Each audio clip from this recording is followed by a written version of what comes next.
She's in her 40s. He's in his 20s. They're laughing at a restaurant, sharing a bottle of wine, completely absorbed in each other. And somewhere across the room, people are staring. Not at him, at her. Because according to a very old, very stubborn rule book that nobody actually voted on, she's supposed to be with someone older. Someone settled. Someone who's already got the gray at his temples and the 401k to match. Instead, she's there with him.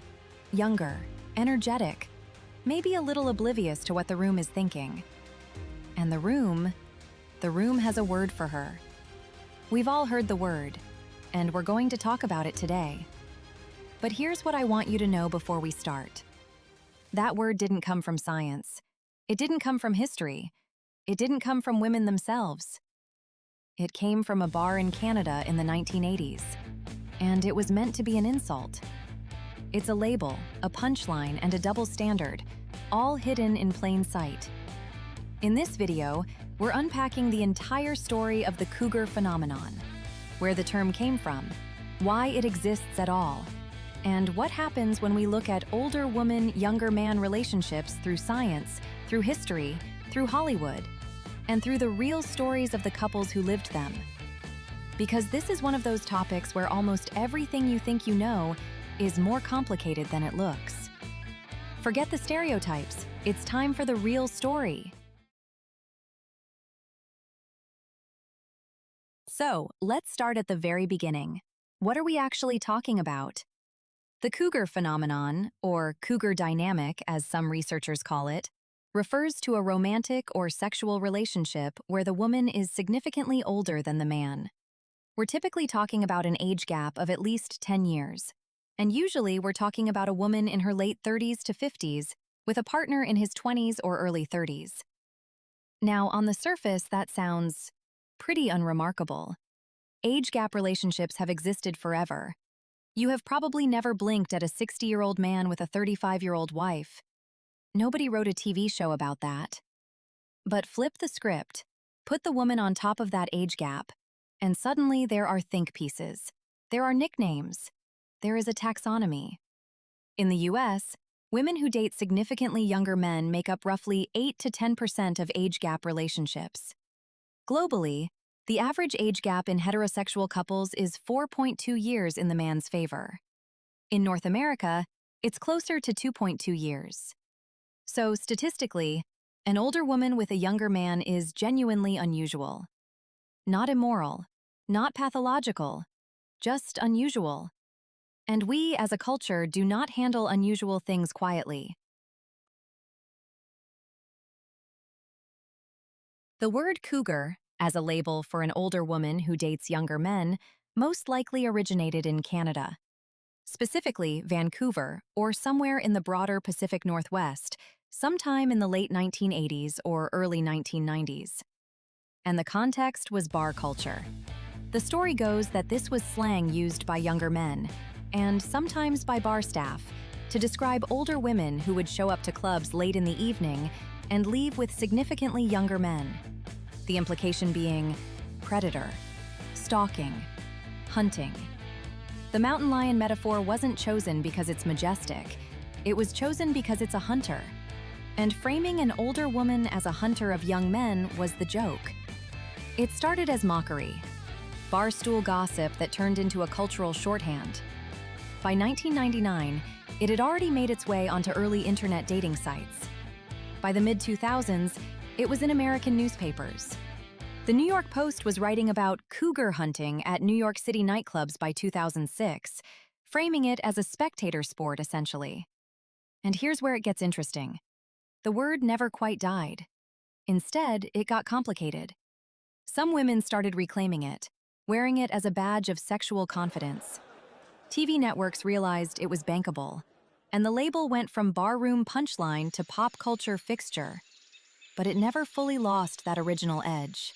That suggestion that there's something predatory, something wrong about a woman who wants a younger partner.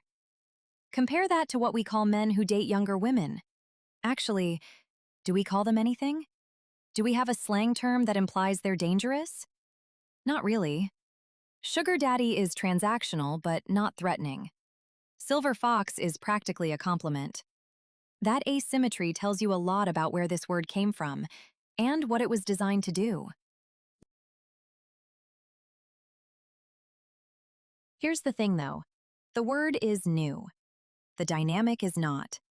Long before anyone in a Vancouver bar coined the term, older women were falling in love with younger men. It was just much harder to do publicly without consequences. Take George Sand. If you don't know her, and you should, she was a French novelist born in 1804, wildly prolific, wildly controversial, and one of the most famous women in Europe during her lifetime. She wore men's clothes, she smoked in public, she used a male pen name not as a disguise, but almost as a challenge. And in 1838, at the age of 34, she began a relationship with Frédéric Chopin, the Polish composer. He was 28, 6 years younger. Okay, this isn't a big age difference by today's standards, but in 1838, times were different. The relationship lasted almost a decade. She nursed him through tuberculosis. He wrote some of his greatest work during those years. By any measure, it was one of the most significant relationships of both their lives. Society, predictably, had thoughts. What's remarkable is that George Sand's scandalousness was less about the age gap and more about the fact that she was a woman who refused to disappear. The age gap was just one more item on a long list of things she supposedly shouldn't be doing. Jump forward to the 1960s and 1970s, and Hollywood started putting this dynamic on screen, still rarely, and almost always filtered through a male gaze that made the older woman the cautionary tale. The most famous example, The Graduate. 1967. Dustin Hoffman as the fresh-faced college graduate. Anne Bancroft as Mrs. Robinson, the iconic older woman who seduces him. Anne Bancroft was 36 years old when she filmed that role. 36! Playing a woman so defined by her inappropriate desire for a younger man that her name became a cultural synonym for sexual predation. The film was critically acclaimed, but it didn't frame Mrs. Robinson as liberated. It framed her as damaged, desperate. A warning about what happens when a woman tries to step outside the expected order of things. Then there's Harold and Maude in 1971, a film that pushed the idea to its absolute extreme. Harold is around 20 years old, Maude is 79. They fall in love. They find each other genuinely joyful and life-affirming. The film became a cult classic, but even there, the relationship is framed as transgressive. Sweet but strange, touching but ultimately impossible. It's treated as beautiful because it's so far outside the norm. Hollywood was willing to show it. It just wasn't quite willing to say it was, by any means, normal. Okay, let's talk about what the research says. Because there's a lot of pop psychology noise around this topic, and some of it doesn't hold up. First, the evolutionary psychology angle, which is the one you've probably heard. The traditional argument goes like this. Men evolved to seek younger, fertile women. Women evolved to seek older, resource-rich men. Therefore, older woman-younger man relationships are statistically rare and somewhat counter to our natural drives. Here's what's interesting, though. When researchers at Emory University analyzed data from over 8,700 couples, they found something that doesn't always make it into the headlines. Women in relationships where they were the older partner reported higher levels of relationship satisfaction than in almost any other configuration. 95% reported being happier than women in more traditional pairings. The theory is that these relationships often come with more balanced power dynamics, less performance pressure around gender roles, often more open communication, because the unconventional structure kind of forces you to talk about things directly rather than defaulting to scripts. That said, and this is important, large age gaps do statistically correlate with higher divorce rates.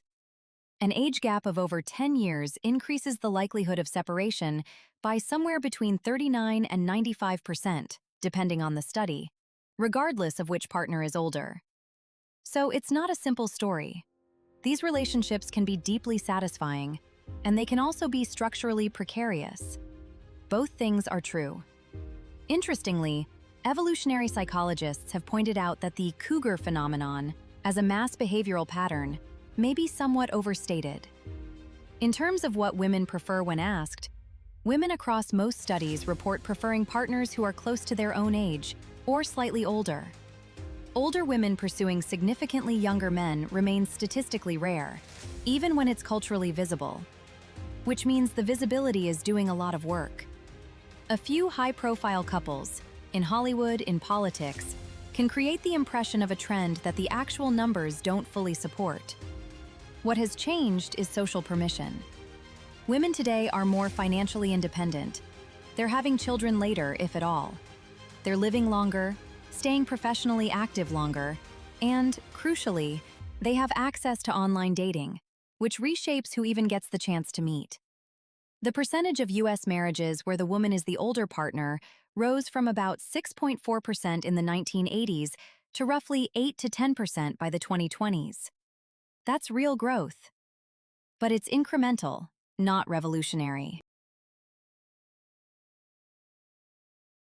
So, we've established that this is real but rare, and that the research on it is genuinely mixed. Now let's talk about the part that's the most frustrating, and also the most revealing. Why does a 45-year-old woman with a 30-year-old boyfriend get called a cougar, with all the predatory baggage that word carries, while a 50-year-old man with a 30-year-old girlfriend just gets a high five? The honest answer is that the stigma around older women and younger men is a specific expression of a much broader, much older anxiety. The discomfort with women who have power, and who use it on their own terms. In the traditional model, the one that most Western societies operated on for centuries, the man was older because the man was the provider. The older man brought resources, status, stability. The younger woman brought fertility. It was transactional, even when it was also loving. An older woman who chooses a younger man is, implicitly, rejecting that framework. She doesn't need resources from a man. She's not selecting a provider. She's selecting a partner, on terms she defines. And that, at a deep cultural level, still reads as threatening to a lot of people. The word cougar doesn't just describe, it judges. It frames her desire as predatory rather than romantic. It implies the younger man is a victim rather than a willing participant. It suggests that she is getting something she doesn't deserve, rather than simply choosing what she wants. Men in the same situation are sometimes called silver foxes or distinguished. The framing is completely different. He's evolved. She's desperate. That asymmetry didn't happen by accident. Okay, you've been patient. Let's talk about the actual people. Although history is fascinating, sometimes we just want to spill the tea on what happened to Demi and Ashton. Demi Moore and Ashton Kutcher are probably the most famous cougar couple of the early 2000s. The ones who put the entire conversation on the front page and kept it there. They met at a party in 2003. She was 40. He was 25. They married in 2005. The press was obsessed. Obsessed. It wasn't just curiosity. There was genuine disbelief that she could actually be the older one in the relationship, given how she looked. The coverage often treated Demi as though she had performed a trick, not simply fallen in love. They seemed genuinely happy for years. They were photographed at every event together. They made the age gap dynamic look effortless and glamorous. Then it fell apart. By 2011, they had separated, and ultimately finalized their divorce in 2013. Demi Moore later wrote in her memoir about how she had tried to mold herself into what she thought Ashton wanted, something that ultimately cost her more than the relationship. What their story really illustrates isn't that the age gap was the problem. It's that no relationship survives being a cultural symbol first, and a private partnership second. Before Ryan Gosling became the most beloved Ken of all time, before he was a rom-com legend, before the "Hey Girl" memes, he was a 21-year-old unknown actor on the set of a 2002 thriller called Murder by Numbers. His co-star was Sandra Bullock. She was 37. They were playing a detective and a suspect. What happened off camera was a 2-year relationship that neither of them talked about publicly much, but didn't exactly hide either. By the time they were promoting the film at Cannes in 2002, they were holding hands on the red carpet. The looks, as one reporter put it, were not subtle.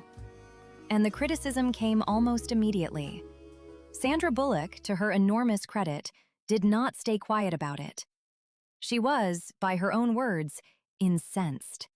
She pointed out, with the precision of someone who had been paying attention for a long time, that nobody batted an eye at older men dating women half their age. "There are so many grandpas dating Barbie dolls," she said, "and nobody says a word." What a choice of words, considering Ryan's future role in the Barbie movie. Did she predict the future? But jokes aside, she had a point then. She still has a point now. They split quietly in 2003. Ryan Gosling later named the real culprit in an interview with The Times. Show business itself. "When both people are in show business, it's too much show business," he said. "It takes all of the light, so nothing else can grow." He also called Sandra Bullock one of his 2 greatest girlfriends, which is, depending on how you look at it, either a very sweet thing to say or a very Gosling thing to say. What's worth noting is the footnote.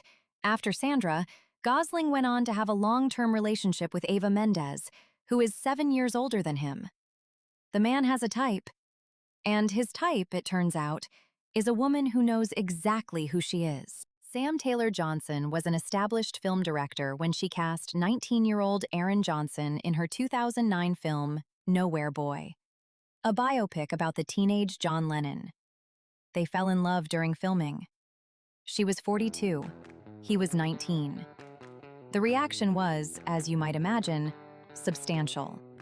The word inappropriate got thrown around a lot, despite the fact that Erin was an adult and the relationship was, by all accounts, mutual and willing. They married in 2012. They have 2 children together. And here's the thing, they are still together. Over 15 years now. In Hollywood terms, in any terms, that's not nothing. Their story tends to get less attention than the Demi Ashton saga, possibly because it doesn't have a dramatic ending. It's just 2 people who met on a film set and built a life, which is somehow less interesting to tabloids than the ones that collapsed. This one starts in a high school drama club. Emmanuel Macron was 15 years old when he first met Brigitte Trogneau, his drama teacher. She was 39, married, with 3 children. They didn't begin a relationship while he was her student, but they stayed in contact. They reconnected when he was an adult, fell in love, and married in 2007, when he was 29 and she was 54. Emmanuel Macron has spoken about their relationship publicly with what is, for a politician, unusual openness. He has said that she taught him to have ambitions he wouldn't otherwise have had, that she showed him a version of himself he was working toward. In 2017, he became the president of France. Brigitte Macron is, by any measure, one of the most politically significant spouses in the world.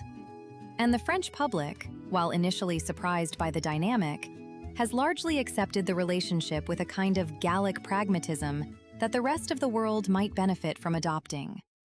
The conversation about their origins is more complicated, given his age when they met. But their adult relationship of more than 15 years is one of the most prominent examples of an older woman, younger man dynamic at the highest levels of public life. Madonna, the queen of pop, may take the crown in this matter as well. She deserves her own entry in this conversation because she isn't a story about a single relationship. She's a story about a pattern that became its own cultural statement. Over the decades, Madonna has dated and partnered with several men younger than herself, including Carlos Leon, Guy Ritchie, and others. The criticism followed her at every turn. She was called desperate, ridiculous, sad. And yet, she just kept going. Whatever you think of Madonna as a person, there is something worth acknowledging in her consistency. She did not, at any point, become more conventional because the audience demanded it of her. She wore the criticism the way she wore everything else. Loudly, proudly, and on her own terms. Jennifer Lopez began dating backup dancer Casper Smart in 2011 when she was 42 and he was 24. The relationship lasted several years, with some on-again, off-again periods, before ending by 2016. What's interesting about J.Lo's trajectory in this conversation is the arc of public perception. In 2011, her relationship with a younger man was treated as slightly scandalous, another celebrity indulging herself. By 2022, her rekindled romance with Ben Affleck, who was much closer to her own age, was treated as a triumphant love story. That version of Jennifer Lopez got the magazine covers and the fairy tale narrative, which tells you something about what we still consider a legitimately romantic story. Color me shocked! Shakira and the Spanish soccer player Gerard Piqué met in 2010 during the FIFA World Cup. She performed. He played. They connected. She was 33. He was 23. They weren't married, but they were together for 11 years and have 2 children. The end of the relationship came when Piqué left Shakira for a significantly younger woman, under circumstances that became a very public scandal. And that was, ironically, the moment Shakira became more iconic than ever. She responded by releasing music, specifically a diss track so precise and so catchy that it became one of the most streamed songs of 2023. Which is not directly about the cougar phenomenon, but it is about what happens when a woman refuses to be a quiet, dignified victim. And that is absolutely related. Show 'em, Tiger! Okay, we have to talk about Courtney Cox. Because if there is a single person on this entire list whose story contains the most irony per square inch, it is her. You may know her as Monica Geller, the hyper-organized chef from Friends. But starting in 2009, she also starred in a show called Cougar Town, in which she played Jules Cobb, a recently divorced 40-year-old woman in Florida, navigating single life and the deeply uncomfortable experience of being labeled a cougar by everyone around her. She spent 6 seasons on that show. 6 seasons with the cultural conversation around older women and younger men, the judgment, the double standards, the weird taxonomy, playing out as a half-hour comedy. And then, in 2013, Courtney Cox went to a house party. The party was at her own home in Los Angeles, organized by her friend Krista Miller, with a guest list that included, among others, Ed Sheeran and Taylor Swift. Because Hollywood is a very small town when you think about it. Ed Sheeran had brought along a collaborator, a Northern Irish musician named Johnny McDade, guitarist and songwriter for Snow Patrol, a man who had co-written several of Sheeran's tracks and who was, at the time, 37 years old. Courtney Cox was 49. She had, according to reports, an instant crush. She thought, oh, he's intense. He's really, really handsome. The rest, as they say, followed. By June 2014, less than a year after that house party, they had announced their engagement on Twitter. In late 2015, they called it off. They reconciled in 2016, but chose not to become engaged again. Their relationship ultimately lasted for more than a decade. In June 2026, it was confirmed that they had separated, reportedly having quietly gone their separate ways sometime in late 2025. But the ending doesn't erase what makes their story so striking. Now, here is the part that deserves its own moment. The woman who spent 6 years playing a character who was mocked, labeled, and publicly scrutinized for being attracted to younger men, that woman went home from filming, went to a house party, met someone 12 years younger, and just did it. In real life. Talk about life imitating art. She didn't announce it as a statement. She didn't frame it as a reclaiming of the term. She simply fell for someone who happened to be younger and built a relationship that lasted more than a decade, which is, arguably, the most subversive thing you can do with a label. Not fight it loudly, not perform defiance, just quietly make it irrelevant. Jules Cobb would be proud. Priyanka Chopra and Nick Jonas married in 2018 after a whirlwind courtship. She was 36, He was 26. Unlike many of the couples on this list, they stepped into their relationship with a kind of collective shrug.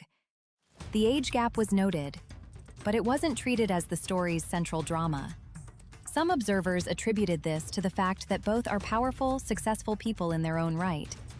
The dynamic simply didn't map onto the familiar older woman narrative, because Priyanka Chopra was never going to be framed as someone chasing youth. She simply married the person she wanted to marry, which might be the most interesting thing about their relationship in the context of this video. They show us what the conversation looks like when neither partner fits the stereotype. By the time Cougar Town premiered on ABC in 2009, the word had completed its journey from barroom insult to primetime sitcom title. The show starred Courtney Cox as a recently divorced 40-year-old woman navigating dating, and specifically, the experience of being perceived as a cougar. The show was funny, often self-aware, and ultimately warm. But that title, that word in the title, meant the show spent its entire run in a slightly apologetic posture about its own premise. The same era gave us Desperate Housewives, which repeatedly used older women's sexuality as a punchline. Compare that to what's happening now.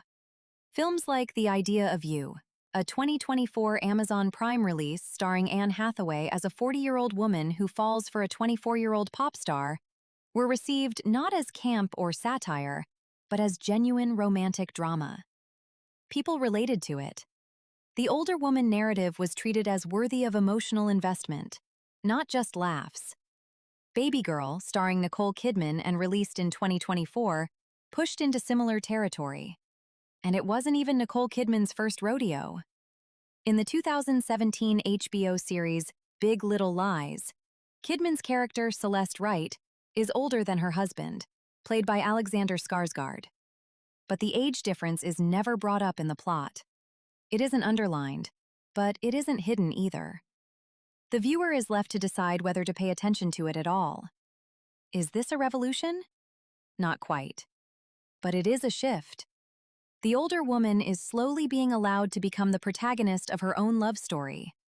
Not the punchline, not the warning, not the footnote. Here's where we land. The cougar phenomenon is one of those topics that sounds like gossip, and it is great gossip, let's be honest. But underneath the celebrity stories, the TV titles, and the barroom slang, there's a real question. Why is this still a thing? Why do we still need a label for it? Why does a woman who dates a younger man still generate enough raised eyebrows to fill a video this long? The answer probably is the same as the answer to most questions about women and the rules they're held to. It's about power. Who's allowed to have it? Who isn't? And what happens when someone decides not to ask permission? The women in this video, the famous ones, the fictional ones, the historical ones, all had one thing in common. They wanted something that wasn't on the approved menu, and they went and ordered it anyway. Some of those relationships lasted, some didn't. Some were complicated in ways that don't have easy moral conclusions. That's true of most relationships, if we're honest. But whether a woman can love whoever she wants without jumping through a cultural obstacle course designed to hold her back, that shouldn't even be a question. Thank you for watching the video until the end. If you liked the video, don't forget to hit the subscribe button